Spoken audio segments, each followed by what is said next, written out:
Muddy Flats MMA, you know what it is, WCS. Bellator 245 in the building. Bare knuckle fighting. Double hitter. Take you away from the monotony that's been going on with boxing and the collapse and everything else. Appreciate everybody who's stopping through. Kind of local sports in the building. Salute to everybody. Bellator fight, their current fight that was on deck just ended. So we also have bare knuckle fighting championship that is also in between fights, just ended. So I will be touching bases, you know, on both fights tonight on the fight card.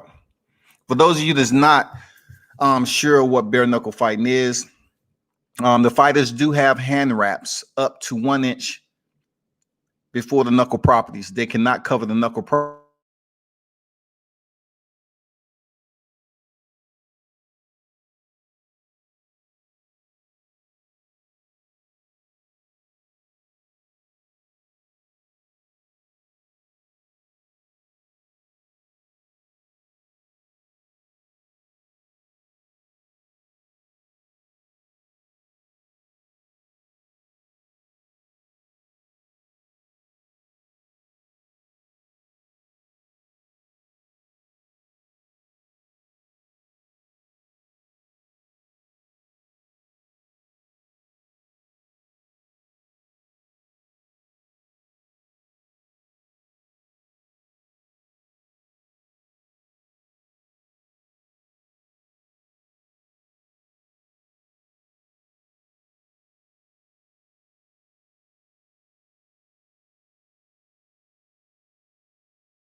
Let me check these chats. Check these streams. I'm up here streaming two at one time, so that's going to be an issue.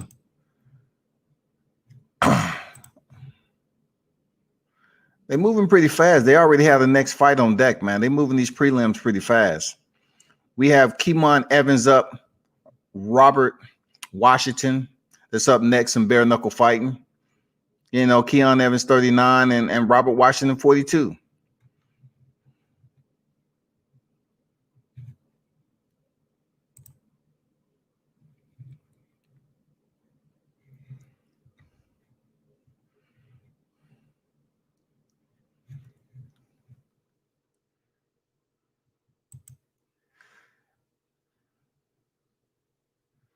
I think I want to pick bare knuckle fighting.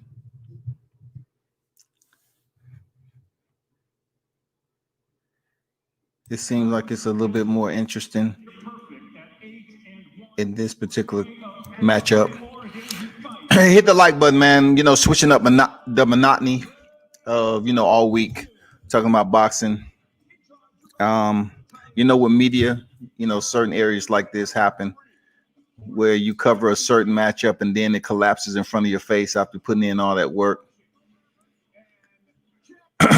You know, it's just unfortunate to be.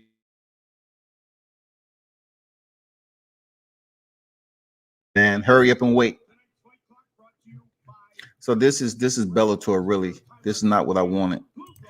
So I'm going back to bare knuckle fighting. Beach, Florida. Here is King. So what I like about bare knuckle fighting is that, you know, you have a lot of fighters that you would see from kickboxing, Muay Thai, you know, mixed martial arts coming over to bare knuckle fighting. They toe the line, which is about 2 feet apart, no gloves.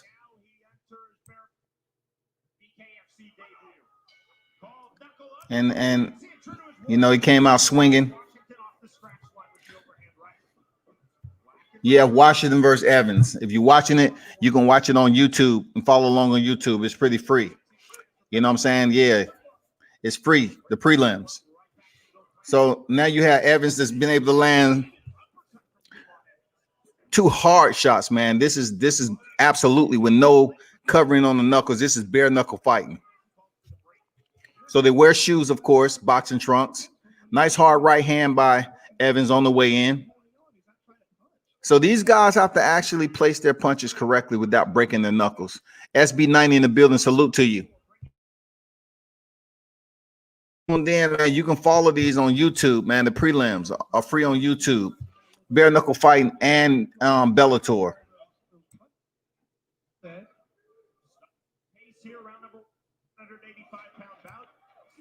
This is a 185-pound bout. So if you look at Evans, he's the more taller fighter. Washington's having a little problem with distance right now. Nice jab, solid jab by Washington lands.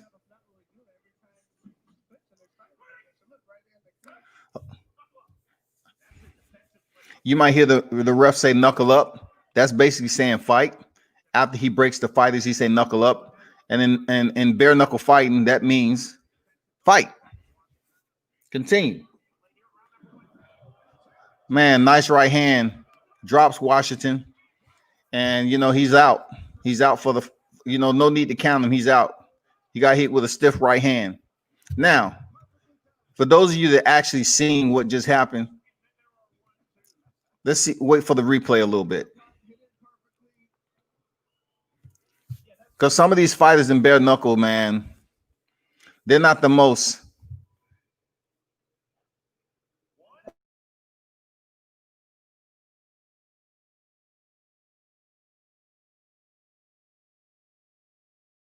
have had an effect on Washington pretty quick.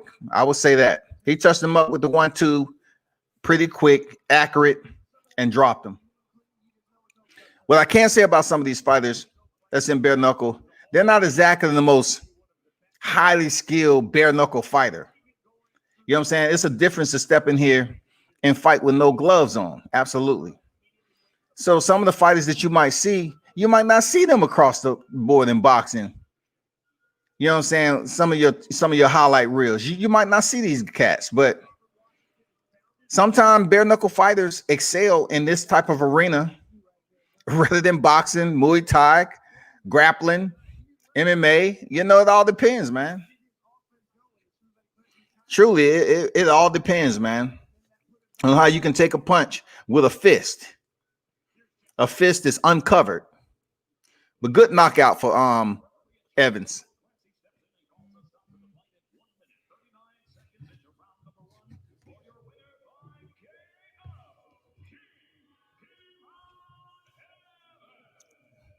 King Evans win by knockout.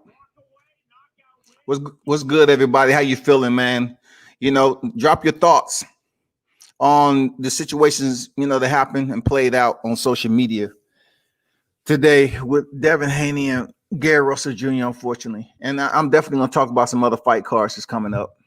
You know, we have the Charlo brothers. The Charlo brothers are due to fight this week, this month, right? And, you know, let it be known that their PPV will be $74.95 for those of you that want to fight. See the fight. Those of you that want to fight. Charlo brothers and that particular fight card will be $74.95 PPV. So for those of you non-hackers that actually pay for the card, It would be at that price point if you choose to. Shout out to Coco the Don Boxing Channel. What it is, man. Salute to everybody. You know. Let me hold up for a second. You know, the link is in the chat for whoever chooses to stop in. I mean, if I know you, of course. If I think you all about talking some boxing and not some bullshit, you know what I'm saying? You can drop in. You welcome in the WCS living room. You know what I'm saying? But that's a fight card that's popping off next week. Let me drop the actual flyer to you. I thought I had downloaded, but I guess not. I guess I had loaded, but nope. That's what I want right there. So you can kind of get a visual of what that's going to look like. I did post it on my Facebook. I have Facebook groups, right? World Combat Sports and Addicted to Boxing. All right. For those of you that want to follow more of what I do. I also, you know, I run those groups, man. Addicted to Boxing and World Combat Sports. The only thing about Addicted to Boxing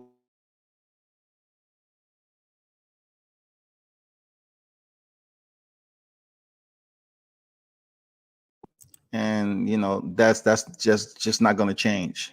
That's just the way it is.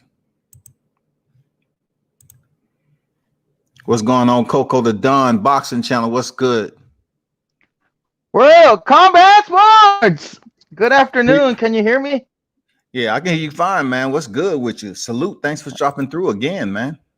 Oh, no problem. How you doing, man? Salute, salute, salute. You know, I'm over here. Just got home. You know, trying to get a couple C notes out today. But luckily we did, and now we're home, and you know, taking it easy. Got the Bellator card on because you know I'm subscribed to the Zone yearly since it came out, and yeah, and you know I'm excited about the pay-per-view. Definitely gonna pay for that as well. It's not a problem, you know. So one day's work covered a yearly's pay-per-view event or whatever. It doesn't matter. But anyways, yeah, I just wanted to touch on whatever subject you're trying to touch on, you know. Yeah, I just wanted to, you know, get your thoughts. I know that you had the opportunity. I know Bill Haney did a post negotiation live stream on H's channel. I just wanted to get your thought on whatever happened, you know what I'm saying, as far as the collapse of negotiation process for what would have been a very entertaining fight, in my opinion, against two competitive fighters such as you know, Devin Haney and Gary Russell Jr.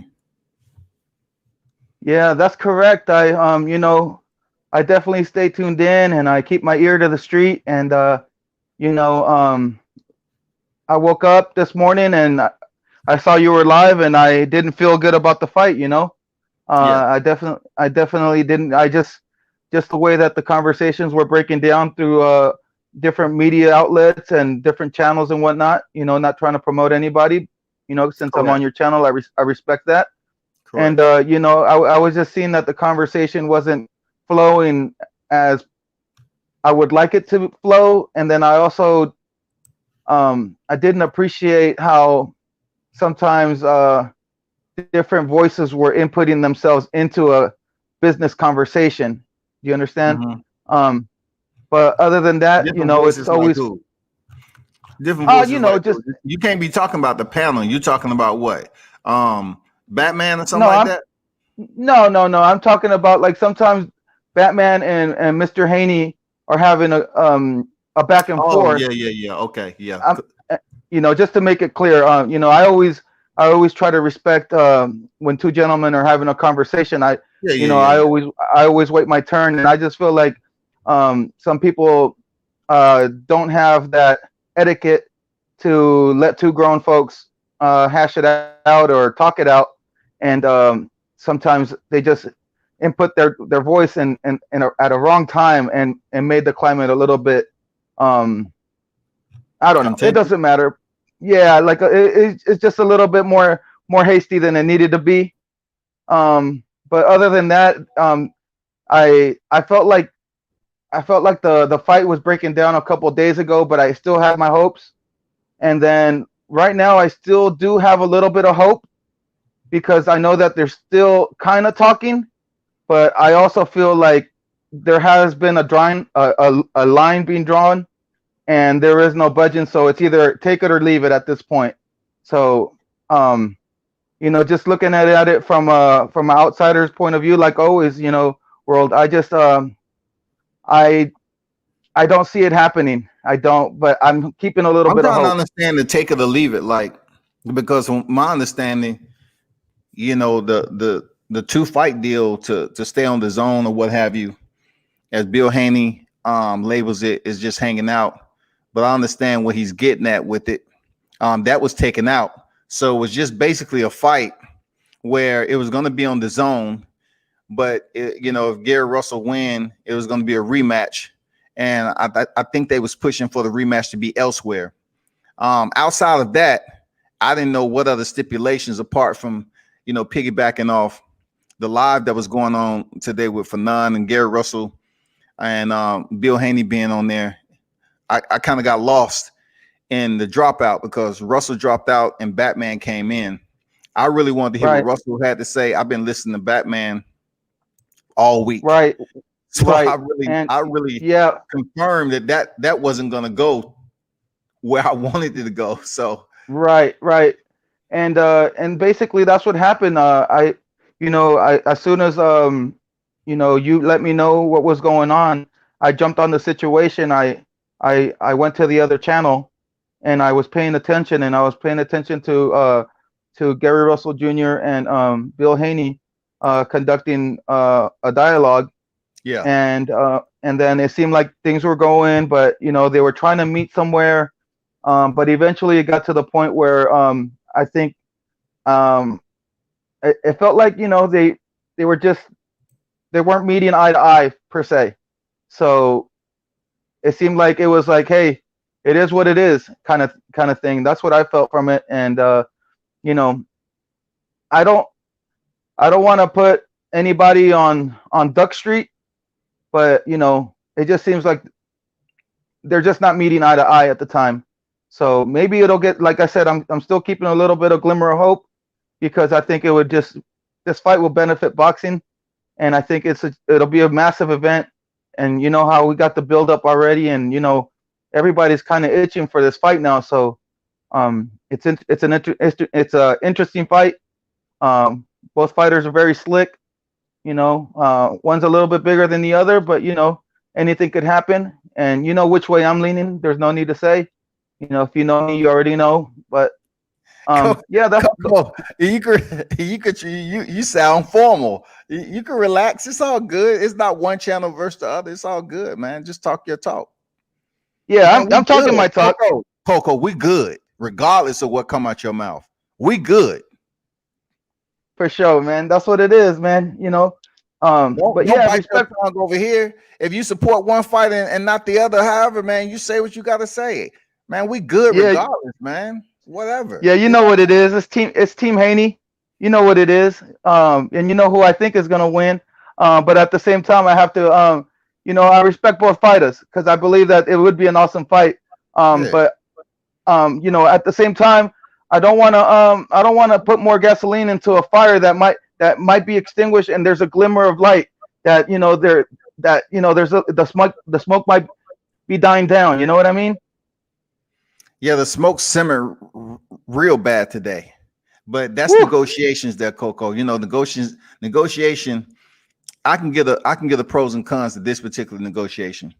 I was happy for it to play out the way it did because what it was in a way, it was educational. You get to see, different layers to the negotiation process. Even though Batman was an advocate for Team Russell, an approved advocate, then you had Bill Haney on the actual prominent, voice promotion for his son. So a lot of what he was doing is, he was talking back and forth and allowing the people that was tuned in to hear how this fight negotiation was going to play out. And, you know, he had the 2-fight deal in there originally, plus the money issue. Russell asked for $2 million initially and then brought it down to 1.5. We know all that, but the whole process was educational in a sense that, you know, Labor Day weekend was congested.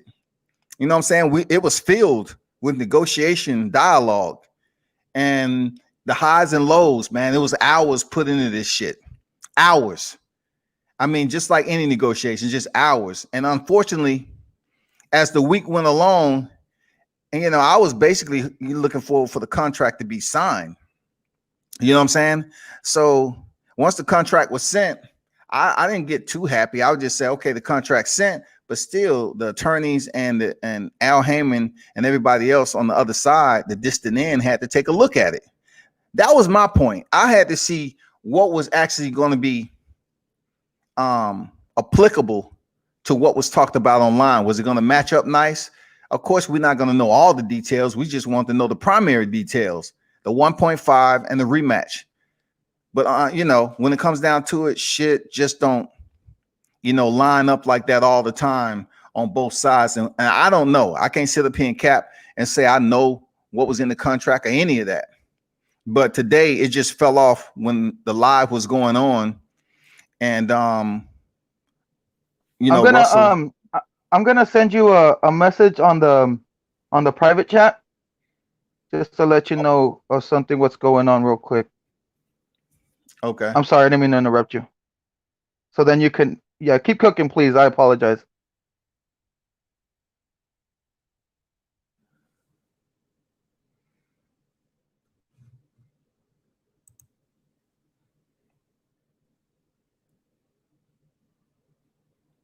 Go ahead. I'm typing it up right now for you. I'm typing it up for you right now. All right. I apologize.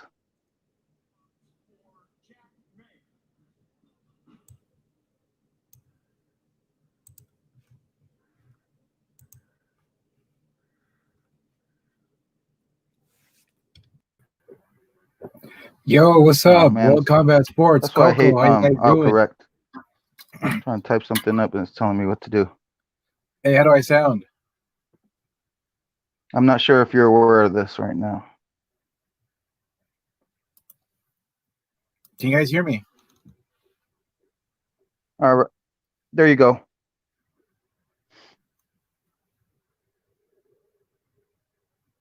Coco, can you hear me? So there's, oh yeah, Jose Camacho. How are you, Jose Camacho, in the building, man? Salute, bro. Salute, World Combat Yeah, Sports. what's going? I saw you guys talking about this topic, man. I think it's going to be a huge blunder that this fight's not happening, right? There's a lot of drama going on. It's hard to follow.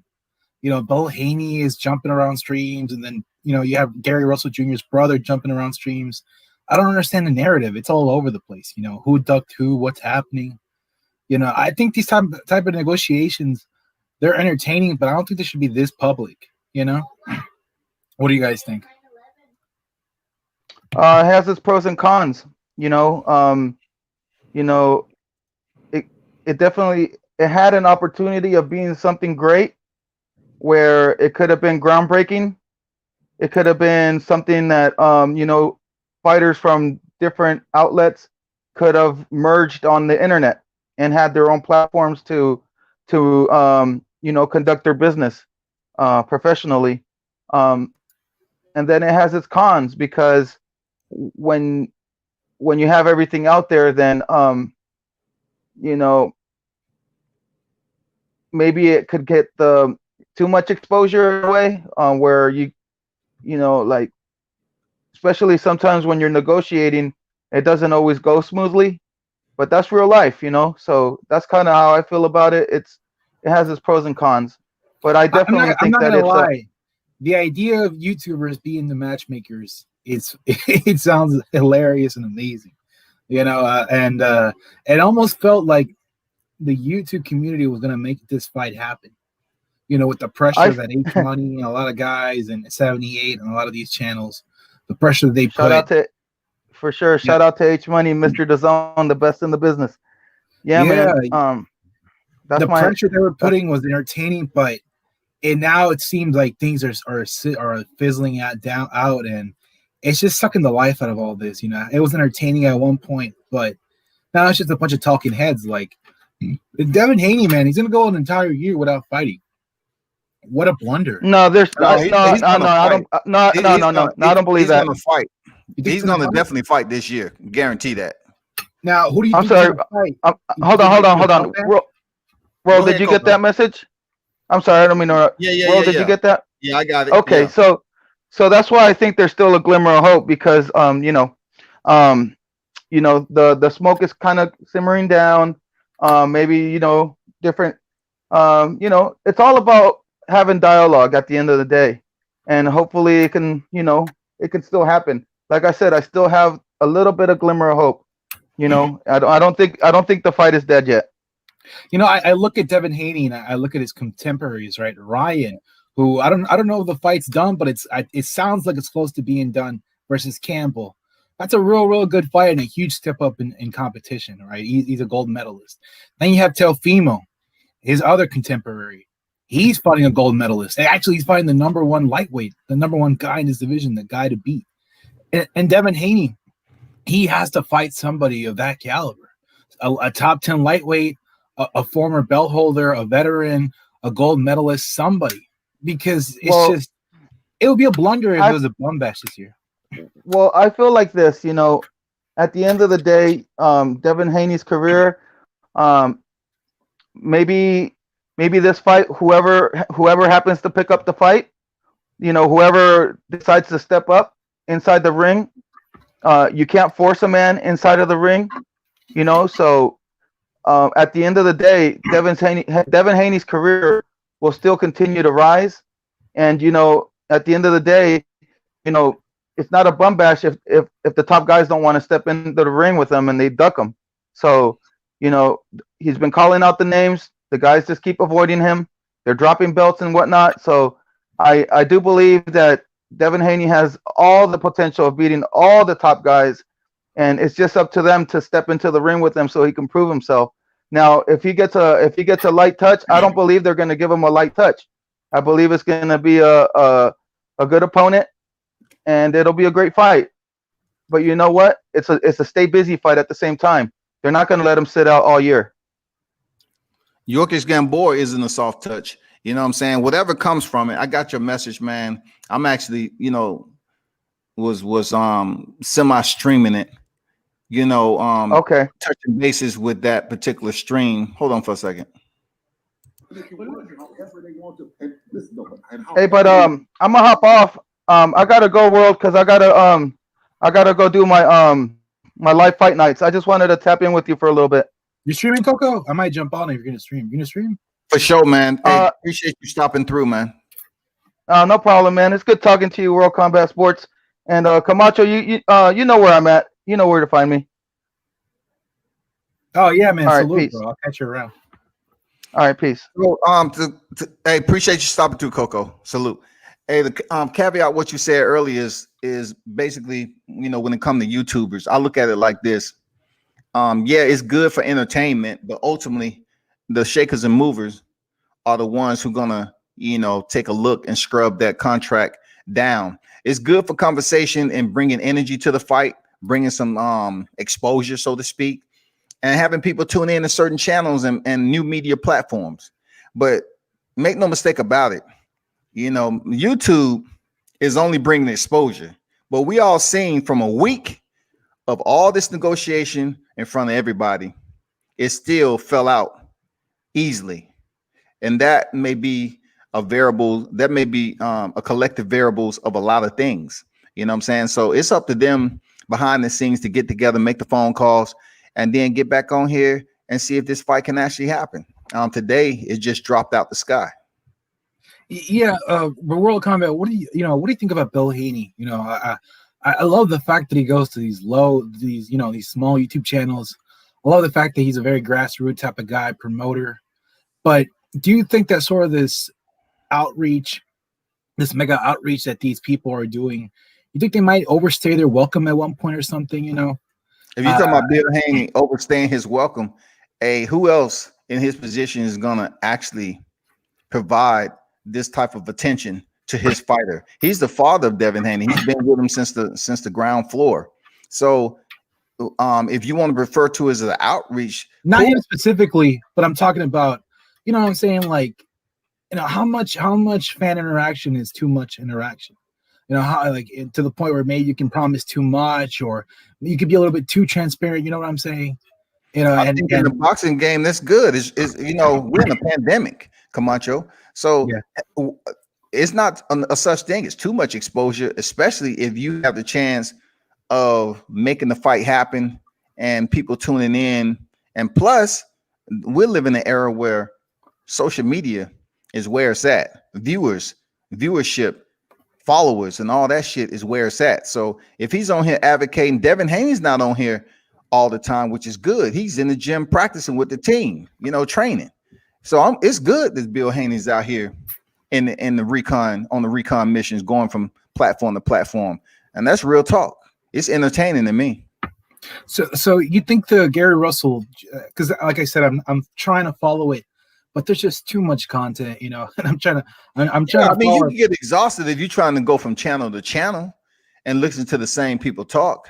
I think when it first initially kicked off on Labor Day weekend, it was informative because it was a lot of pockets, a lot of areas that we was unsure about. We didn't know, you know, this fight going to happen because, you know, Gary said he wanted 2 million even, and then turn around and he said, okay, I'll drop down to 1.5 with a rematch clause, but I'm not hanging out.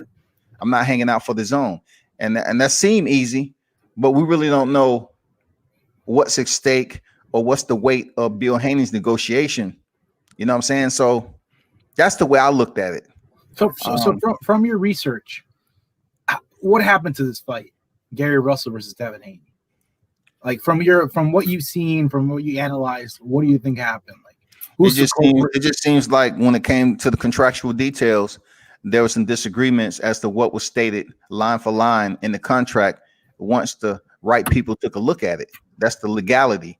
The legality of it didn't match up, but they're currently on another stream right now. Bill Haney and Batman is talking once again. I'm not sure what the conversations has been periodically through the day, but hopefully it still happens. You know what I'm saying? I'm hoping it still happen. You know, people have been eating these lives up, the whole Batman versus Bill Haney live stream, and they've been very entertaining. You know, these guys go at it, but you know, I don't want this. Like I said, like it like with the amount of live streams and the amount of talking, it almost feels like, at least at one point, I felt like this fight was almost a done deal. You know, maybe that's what I thought too. Once the contract was sent, I did. And so for it to not happen, it would just be a huge blunder. And I think that. I think Devin Haney, and I might be crazy for saying this, but I think he might need this fight more than Gary Russell, because this is a big name that he can get, and this is a beatable guy. You know, this is a small lightweight, and I think you know, Devin Haney's taller. No, he's like 5'11", right?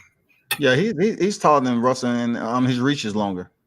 I mean, the odds are with Devin Haney, younger, better reach, great corner. You know, Gary Russell, he doesn't fight that often. You know, this could be both of these guys are high level boxers, man.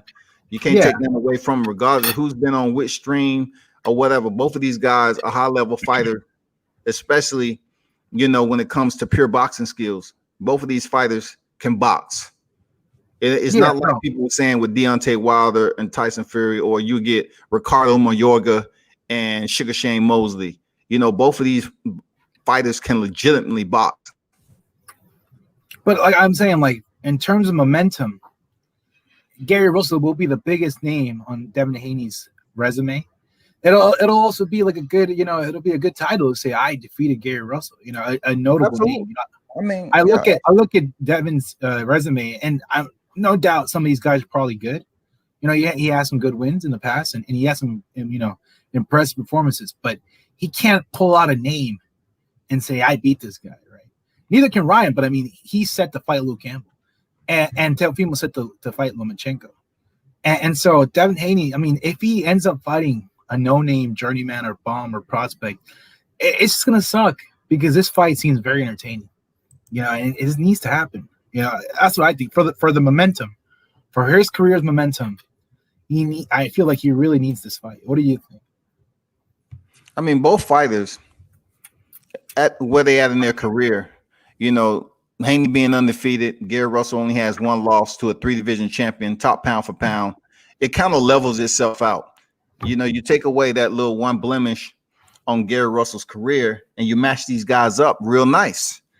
But, you know, on the outside looking in as media, you know, well as I do, it's only so much that we have that we can tune into. You know, whatever's on the surface, that's what we can tune into. But besides that, if Haney or somebody's on Gary Russell's team not giving me a call, I really don't know what else is transpiring behind the scenes confidentially. You know what I'm saying? So I don't know if the fight is absolutely off, but today, you know, Bill did say Devin has a November 7th, I believe, fight date. And if anyone tuned in, they heard that Gary Russell Jr. fight date is December 26th. So, you know, it's a weird fight date, but if November 7th is the fight date for Devin Haney, well, that's right around the corner, and something needs to be signed so they can start promoting the fight and get in the training camp and make this happen. Damn, that's such a huge blunder. But my question to you is, if you had to pick, you know, let's just say Gary and Devin happens, it's signed, right? Theoretically, who do you think of these three young lightweights? Who do you think is going to lose? Teofimo against Loma, Ryan against Campbell, or Devin against Gary? If you were a betting man. Well, I can tell you who I'm going for. I'm going for Teofimo Lopez, point blank period, against Lomachenko.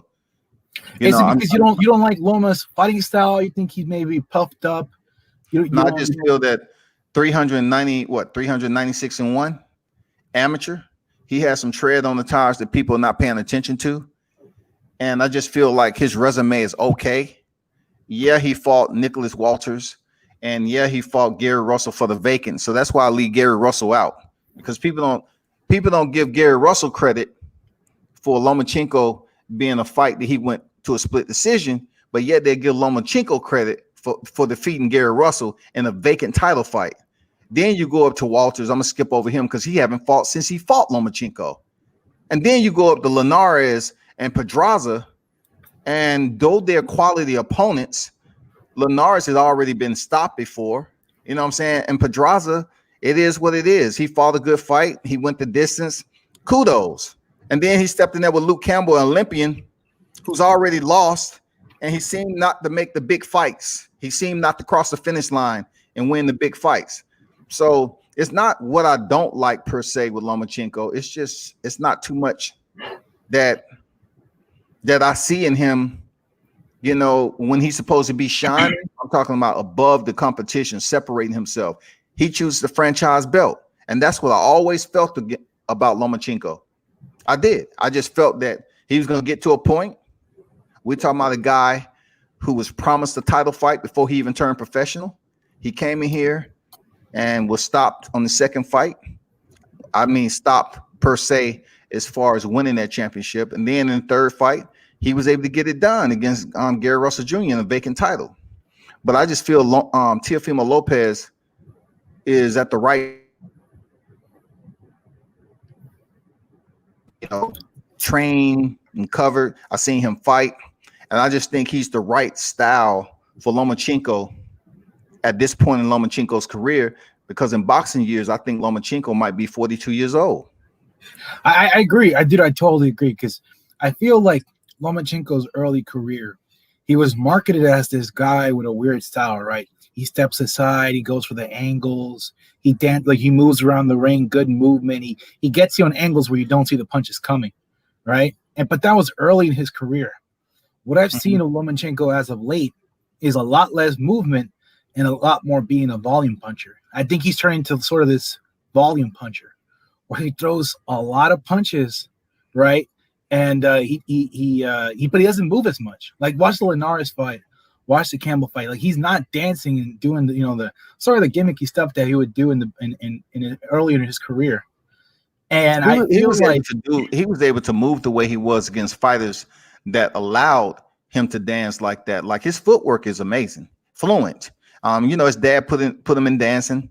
The whole story behind that. Plus, Lomachenko does know some mixed martial arts, so he can legitimately fight outside of boxing. But I just think 2 tours as an Olympian has put treads on the tires. So what people are looking at will and earn a world championship in 3 fights. And plus, they're not looking at the fact that though he's top pound for pound, dude has some tread on him. 396, if that's the case, 396-1. Like, dude has some tread on the tires in the amateurs. Imagine he would have just cut that amateur career in half and came over here. I mean, he could potentially be much more of a threat right now, even moving up to 140. You think lightweight's too big on him? I think that ever since he moved up to lightweight and started fighting some of these bigger guys, like I think he said it. He said, this is. I mean, he was able to pick up titles over here, man. He was unified, bro, from WBC to WBA to WBO. He's unified. But the only time I really heard Lomachenko say something about being too small for the division is junior welterweight 40. Yeah, it's pushing it, huh? Then let me finish answering your question. And then with Luke Campbell. Luke Campbell and Ryan Garcia is one of them awkward fights because Ryan Garcia has been stepping up and dropping dudes that I didn't think he would drop. Seriously. But I like Ryan Garcia.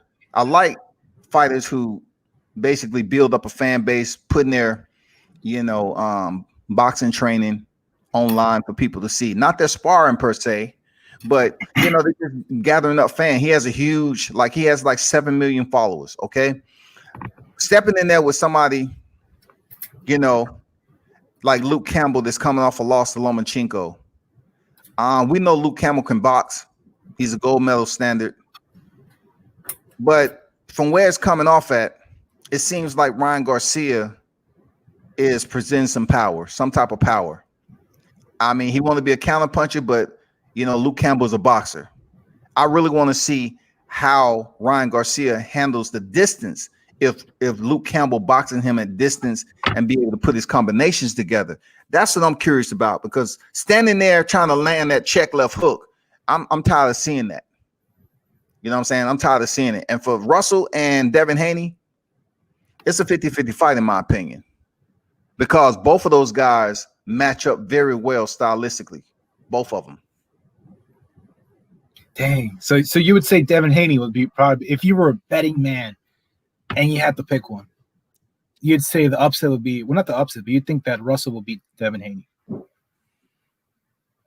I can't say, it's one of those deals where Gary Russell is a very technically skilled boxer, such as Devin Haney. But when you move up 2 divisions, it's always going to be a little bit of compunction there. You're going to have a little bit of optimism to say, well, I would like to see so-and-so perform at this higher weight for the first time. For the first time, you moving up 2 weight divisions, just like when Broner did it and fought Paulie Malignaggi. But the one thing that separates Devin Haney from Paulie Malignaggi is that he has power. He has enough power to do some damage. We've seen that. Paulie Malignaggi, as we all know, he can box, but he wasn't known for his power. Do you think Ryan will have troubles with the European style? With Luke Campbell's Europeans? That's what I'm getting at. He should have problems with Luke Campbell's style, because Luke Campbell can box. He went the distance with Lomachenko, man. Even though he was dropped at 11, he went the distance with him. So he should have problems. Luke Campbell should present problems to Ryan Garcia. No ifs, ands, or buts about it. I just don't want Luke Campbell to get reckless and blow a big name. He has some names on his record. He's took a L. You know what I'm saying? So I want to see him go in here and fight smart against Ryan Garcia. Use his ring IQ. Hey, World Combat, hey, thanks for the answer, but I gotta respect you, man, because you're one of the only guys on YouTube boxing that likes MMA too. We have a lot of MMA haters. They call us jackstrap sniffers and everything. On September 26th, if Charlo and UFC happens at the exact same time, like you had to pick one. Which one are you watching? What fight card is going on for the UFC on that day? That's gonna be Costa was Adesanya. Well, absolutely, I'm watching freaking Costa Adesanya. People are hating on me, but dude, I really want to watch that one. I'm really excited for that fight. I mean, if I can stream, if I can talk on both of them, which I could, cool. But people don't like MMA and boxing intermixing with one another. But that fight, believe it or not, that fight is much bigger. You have two undefeated fighters. Since I guess Lyoto Machida and Rashad. I guess you have two undefeated fighters fighting for a championship, and they both have O's and they're dangerous opponents, man. Is Reyes gonna fight in that card, or is he fighting the next one? Yeah, I think Dominique Reyes is fighting Juan Blachowicz on the co-main event for the light heavyweight title. Oh man, Reyes. I'll tell you right now, Reyes beat Jones. I mean, I just can't. How can you see it? I just don't understand. People see it the other way. 3-2. Dominique Reyes, John Jones, 3-2.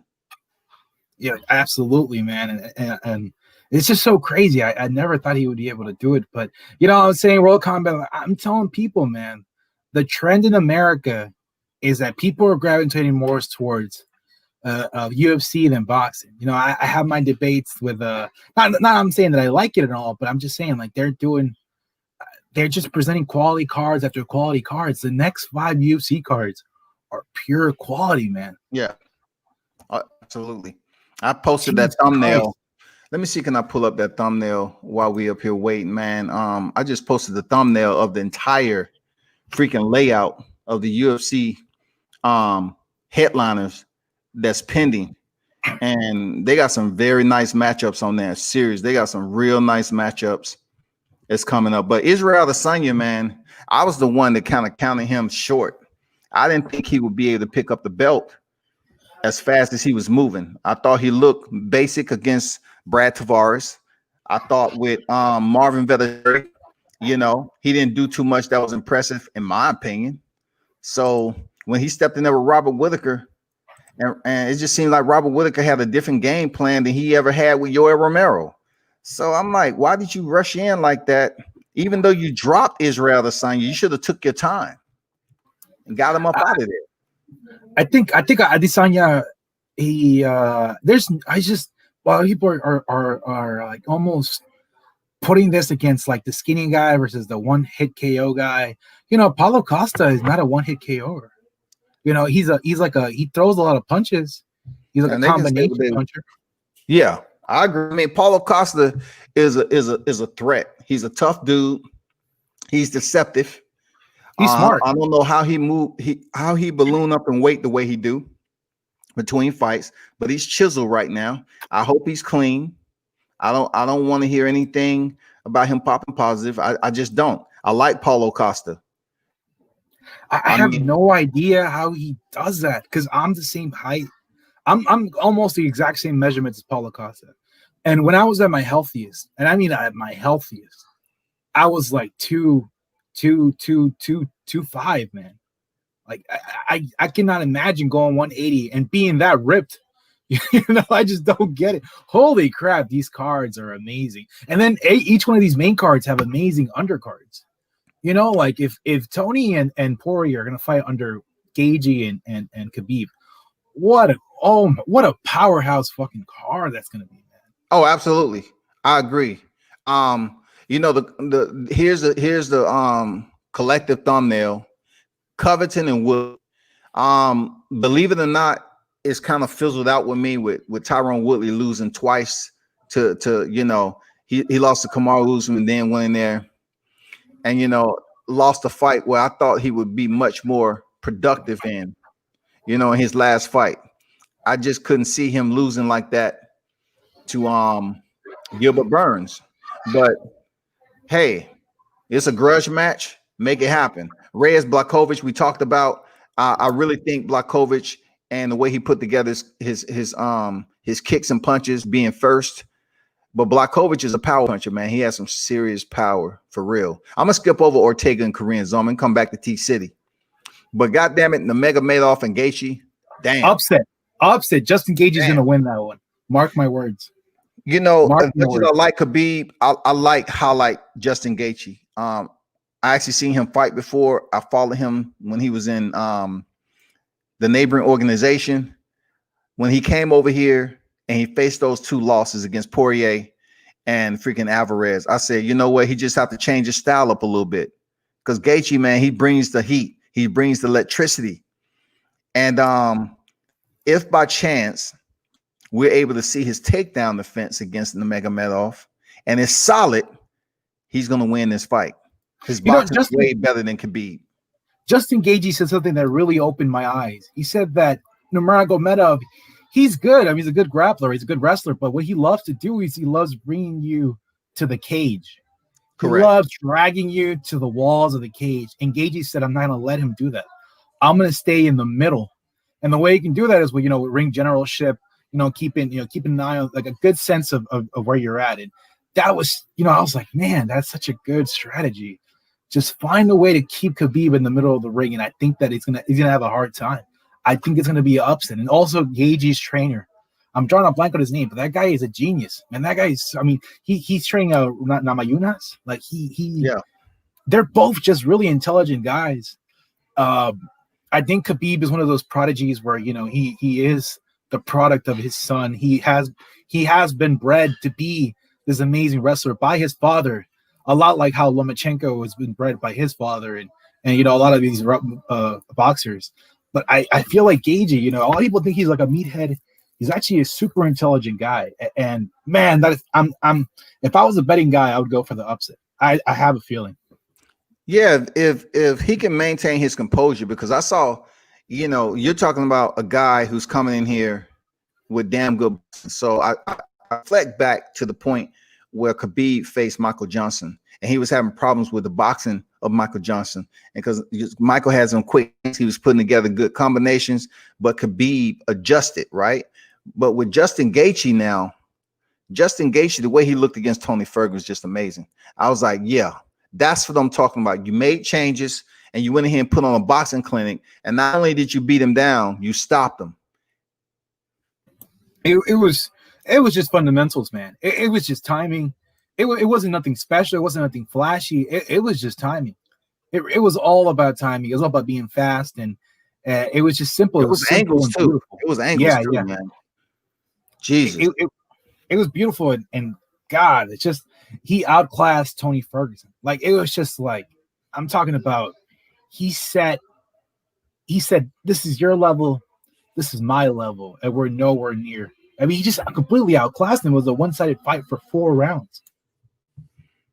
Yeah, man. I'm looking forward to seeing Gaethje step in there. I already know that Justin Gaethje has been defeated by 2 top-level fighters, and Poirier had his opportunity to go in there and really make a name for himself. He beat Max Holloway when he was trying to move up and be champ, and then he go in there against Khabib and get subbed out in the third frame. So I'm saying, okay, all right, get Dustin Poirier out of here. Now we have Justin Gaethje finally. He went in there and knocked out James Vick and just really put on a damn clinic his last fight. But what I've seen against Khabib sometime is that when he fought Alaquinta at the last minute, Alaquinta, who is under the tutelage of Matt Serra, he was able to get up every time Khabib took him down, and that was the last minute opponent. Like, he was able to take down Alaquinta, and Alaquinta was able to make it back to his feet. And then even on the feet, he didn't have success like Justin Gaethje did against Tony Ferguson. It wasn't as polished. But man, I'm going for Justin Gaethje in this fight. 28-0 Khabib Nurmagomedov, but I'm going for the highlight, man. I want him to do a backflip layout off the top of the cage after it's all over. the highlight, Justin Gaethje. Hey, how about we shift over to Whitaker versus Cannonier? Whitaker, he's kind of a frustrating fighter where I see him beating everybody in his division except Adesanya.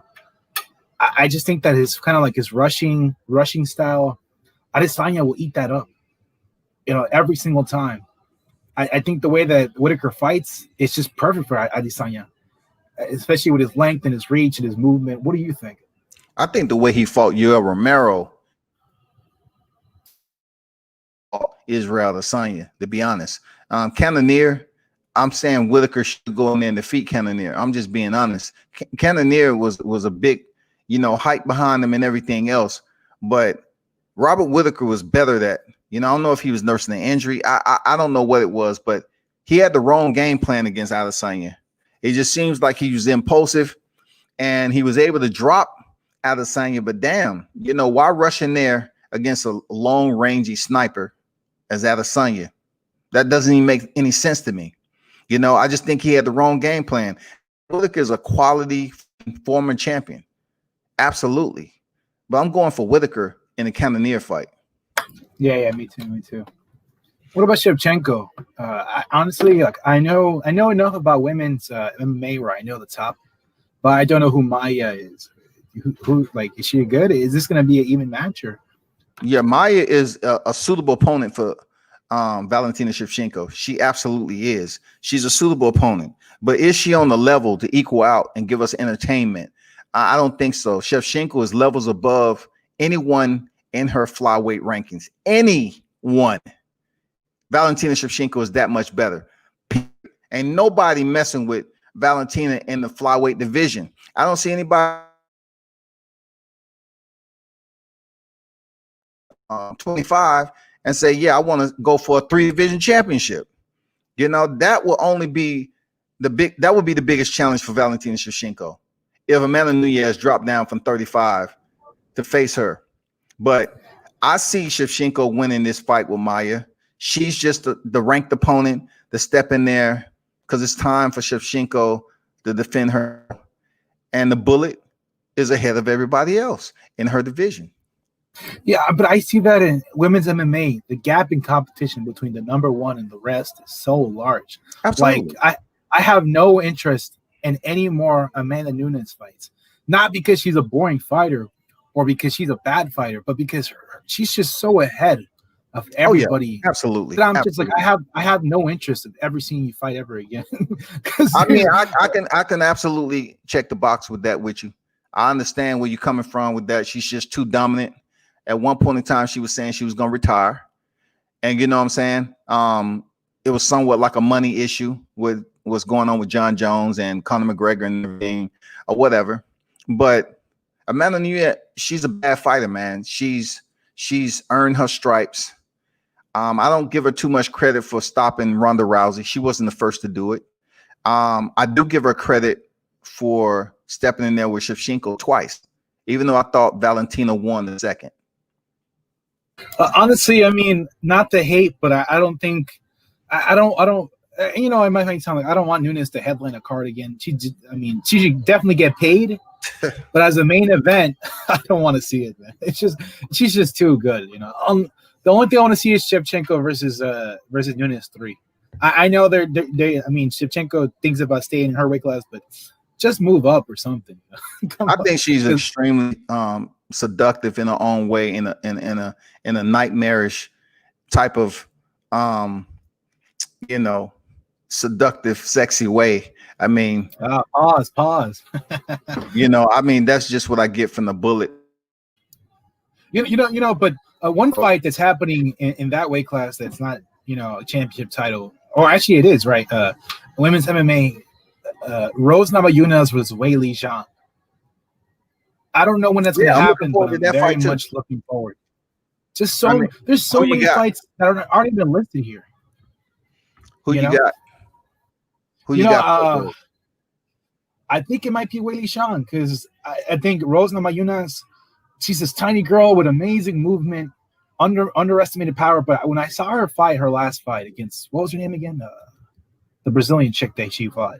Jessica Andrade. Yeah, Andre. Honestly, if that fight would have lasted 2 more rounds, I think Andre would have won. I feel like she had an amazing first and second round. By the third round, she was tipping off. Also, I think, Rose Namajunas, she's a more emotional fighter. And I think Weili Zhang is a more concentrated fighter. However, I do think that her emotions do boost her up to step up, right? I feel like John Jacek, there was some legit beef right there, I feel like that beef. Because Joanna is disrespectful. Yeah, without a doubt. I mean, she was on the brink of tying up Ronda Rousey's defense record. And, you know, it was meant to be. Salute, Don Dada. Salute to you. It was meant to be for Rose to defeat. You know what I'm saying? It was that moment. It was meant to be for all the stars to align for Thug Rose to defeat Joanna Jędrzejczyk that night, first round knockout, and then come back and win a decision. Yeah, no, absolutely. But like I said, Figueiredo and Garbrandt, man. You know, Figueiredo, he annihilated his last fight. He annihilated that guy. Like, it was a slaughtering. Yep. Slaughtering. Cody Garbrandt is a guy whose name has been popping up for years. I don't think, has he ever had a title fight? He was champion. He was champion. He came back and he defeated Dominique Cruz, man. Oh yeah, dude. But I mostly remember him as the captain of the Ultimate Fighter. And yeah, you know, Cody Garbrandt, man, he's what you call, a lot of people call a meathead or whatever, but you know, his most stating losses was, you know, the back-to-back to TJ Dillashaw, of course. You know what I'm saying? And Pedro Munoz. He kind of had the same game plan. He went in there and stood in the pocket, you know, recklessly, letting his hands go and didn't really use any defense. But if you've seen his last fight, he ducked down, you know, he ducked to his right, got the reaction that he wanted, and then he came up and hit Rafael Sunset with the right cross. And it was beautiful, you know. This is gonna be a good fight, man. Cody's boxing is way better than Figueiredo. Figueiredo, I heard interesting things about him, that he used to be like a world-class chef. He got into UFC late. I heard some crazy things about this guy. This guy is just a machine. He's a beast, yeah, and the way that he just annihilated, I think it was the number 2 in his division. Like it was brutal. It was actually brutal. It felt almost like that guy about that fight. The fucked up thing about Figueiredo fight with Joseph Benavidez, because Benavidez been at the doorstep to become champion, but he couldn't defeat Demetrius Johnson. He couldn't get back in there, and you know, defeat Henry Cejudo. You know what I'm saying? He just was good enough to lose the big fight. But when he stepped in here with Figueiredo, you know, he got popped up against the head, split open. He put his glove up there, before you know it, Figueiredo, you know, dropped him. That was it. Came back in there, and you know, and he stepped back in there, and he got ran through and demolished again. I don't see him doing that with Cody Garbrandt, but Cody Garbrandt has been knocked out. Yes. Blades versus Lewis. You know, is this a main? This is an undercard, or is this part? This is a main, no, all these are headliners, man. Holy crap! So this is what, 245, 240. This is crazy. This is crazy. And let's just talk about the fights that aren't even on this list. Let's talk about Oozman versus Burns. I think Burns is the boogeyman of welterweight, man. Just seeing this guy, he fought. So I think he fought like what, 3 times this year? Was it 2 or 3 times this year? Yeah, Gilbert Burns, man. To be honest, you know, I can't sit up here and cap on anything about Kamaru Oozman. He just never impressed me. You know, I understand he's a Nigerian knight, but he just never impressed me. I know he went in there and defeated Jorge on short notice, cool. But I know the Gilbert Burns that's stepping in here have momentum on his side. He's a multi-time jiu-jitsu world champion. He competed at the ADCC level. I think he has some EBIs in there. You know, dude is high-level BJJ practitioner. But what he's been able to do working with Coach Santos down there in Florida, he's been working on his hands a lot. And we was able to see that with Woodley. So I'm really curious to see how he's able to get in on Kamaru Oozman, because we've seen Kobe Covington land some shots on Oozman, you know, stiff him up a little bit. But I have to give Oozman, in his last fight, he looked pretty damn good, man. Like Kamaru Oozman, he looked pretty damn good. So I'm curious to see, you know, thing about Gilbert Burns, man. He has short arms. He has very short arms, man. But Gilbert Burns, he's the guy. he's a wrestler who always wants to go for the submission, right? He gets a lot of submissions, Oh yeah, he's a and he beast. has the momentum. He's a beast. Like he goes after the submission. Whereas I think Oozman, he's a wrestler where he doesn't want to submit. I mean, he's not totally aiming for the submission, right? We saw how he fought Masvidal. He just neutralized him. He Correct. neutralized him, but he didn't go for the submission. Really, I think he tried, but Masvidal, he really impressed me with his anti wrestling. Correct. I thought there was a point in time where I'm like, you're done. And no, like, even though he was like drained after the second round, he still found a way to slip out of that, Yeah. So Oozman neutralized him. It was a one-sided affair, but still, I mean, it's not a performance to be ashamed of for Masvidal. But Oozman, I consider him to have an iron chin, man. I've seen him get hit so hard, and he's completely unfazed. Would you agree? He's tough. He has a chin. He has a beard. No doubt about it. He has a chin. But the only time he really stepped up, because he was one of those guys that say, that's 30%. I'm only 30%. And I'm like, okay, let's see 50% at least. Let's see 70%. But when he stepped in there with Tyron Woodley, that's when he really stepped out. That was his breakout fight, when he went in there and gave Tyron Woodley the business, who I respect. Tyron Woodley is a very tough fighter, but he's kind of predictable with his blitz. Tyron will lure you back and feint you and feint you and feint you, and then he'll crush you with the right hand, just like he did so many people. You know what I'm saying? He did. I seen Woodley do that. Go ahead. I've seen Woodley do that a lot, though. I feel like it's to the point where I'm like, I see it coming. I'm like, okay, it's time for Tyron to do that again. It's almost like there's a formula to his fighting, Yeah, Oozman didn't fall for it though. He kept his distance. He knew what Tyron was trying to do. He was trying to lure him to the fence, and then he wanted to crack him like he did Darren Till. And Oozman did his homework, and he didn't fall for it, man. Yeah, but looking at the welterweights, I really see nobody beating Oozman because he's so tough. Like, in terms of wrestling, he's just so tough. Like, you can tell that he's so muscular. He's really strong, and he has an iron chin. Like I said, I seen him get clipped so hard in his last couple of fights against Covington, against Masvidal. And he takes it like a man. Like, he's completely unfazed. But I do think he's a prototypical fighter that people crazy like kind of want to model themselves after when GSP was on deck. GSP was shredded, a physical shape. Like, when people see GSP, they was like, okay, this is what we want, to mirror our condition off of. The next person after that is right now Kamaru Oozman, shredded and